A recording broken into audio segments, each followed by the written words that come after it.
या दोघांनी महाराष्ट्रामध्ये किती कामं केले जनतेच्या फायद्यासाठी. तर पहिलं Sharad Pawar Hinjewadi IT park, Kharadi IT park, Bhosari MIDC, Talegaon MIDC, Chakan MIDC, Ranjangaon MIDC, Kurkumbh MIDC आणि ऑटोमोबिलिंग दिग्गज कंपन्या म्हणजे manufacture, Tata motors, Range Rover, Bajaj auto, Mahindra and Mahindra, Force motor आणि ब्रँडेड म्हणजे लक्झरी परदेशी brand, Mercedes Benz, Volkswagen, Skoda, JCB, होंडे.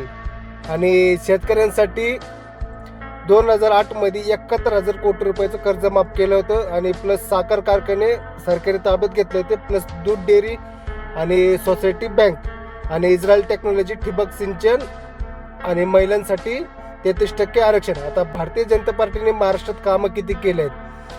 Mumbai express हवे 91 किलोमीटर, भरा 320 रुपये. समृद्धी महामार्ग 701 किलोमीटर, भरा 2.5 रुपये किलोमीटर. अटल सेतू मुंबई नवी मुंबई ब्रिज, भरा 250 रुपये.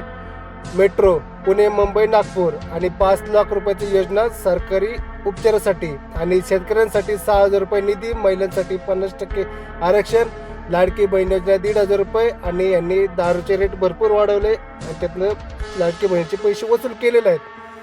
तर मग तुम्हाला ह्याच्यातलं सरकार कोणतं आवडतं कमेंटमध्ये सांगा. आले तर व्हिडिओला लाईक आणि फॉलो करून जावा. धन्यवाद.